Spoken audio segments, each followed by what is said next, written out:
BPO company असतील, या सगळ्यांना मी आव्हान करीन की तुम्ही तुमच्या ऑफिसमध्ये लोकांना जेव्हा भरती कराल त्यावेळेला अजूनही एक क्रायटेरिया त्याच्यामध्ये ठेवा.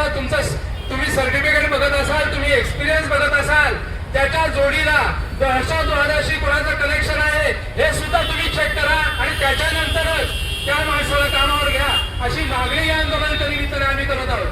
बांधवांनो, ज्या वेळेला हे अशा पद्धतीने कृती करतील की दहशतवादी जर का कनेक्शन असेल त्याला ते टाळतील, त्यावेळेलाच आपल्या मुली सुखरूप राहू शकतील.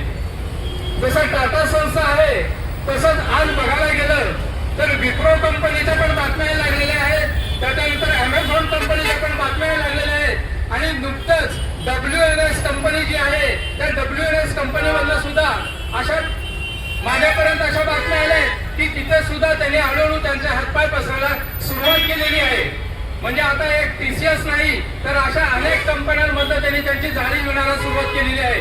आणि हिंदू राष्ट्र की, हिंदू धर्म की, सर्वांना हरिओम.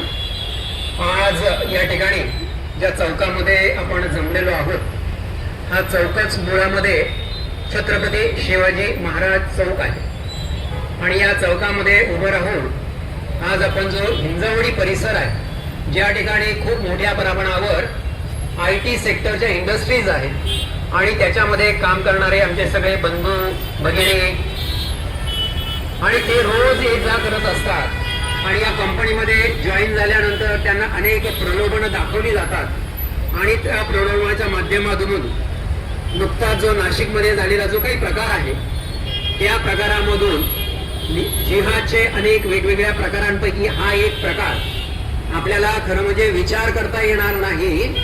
इतक्या वेगवेगळ्या प्रकारचे जिहाद सध्या चालू आहेत. ज्यावेळेस आपल्याला ते बाहेर आलेले दिसतात त्यावेळेस आपल्याला समजतं की हा एक जिहादचा प्रकार आहे.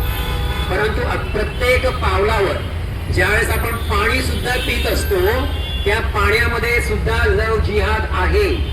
आपण जे अन्न खातो आहोत ते अन्न सुद्धा जिहादी अन्न म्हणून आपल्यापर्यंत पोहोचवण्याचे प्रकार घडताना आपल्याला दिसतंय. आपण ज्या वाहनामधून प्रवास करत असतो त्या वाहनांमध्ये सुद्धा जिहादी मनोवृत्तीची लोक बसलेली असतात.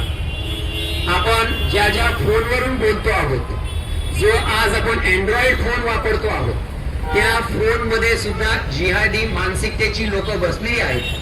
आणि ज्यावेळेस आपण इंटरनेट चालू करतो त्यावेळेस इंटरनेटवर चालू केल्यानंतर आपण मनामध्ये जे काही विचार करतो आणि जे जे काही सर्चिंग आपण करत असतो ते डिटेक्ट करण्यासाठी अत्यंत चांगल्या प्रकारचं एक ऍप त्यांनी तयार केलेलं आहे. तुम्ही फक्त महिला असो किंवा पुरुष असो आपल्याला एखादी आवडणारी गोष्ट 10 वेळा त्या मोबाईल बरोबर बोला, आपोआप तुम्हाला त्याच प्रकारच्या जाहिराती मोबाईलवर येताना दिसतील. त्याच प्रकारचे व्हिडिओ तुमच्या पुढे प्रोपगंडा करत पाठवले जाण्याचा विचार केला जातो आणि इतके आपण या सगळ्या जाळ्यामध्ये आपण अडकलेलो आहोत. आणि याच्यामधून आपल्याला जर बाहेर पडायचं असेल तर आपल्याला जागृत होणं हे अत्यंत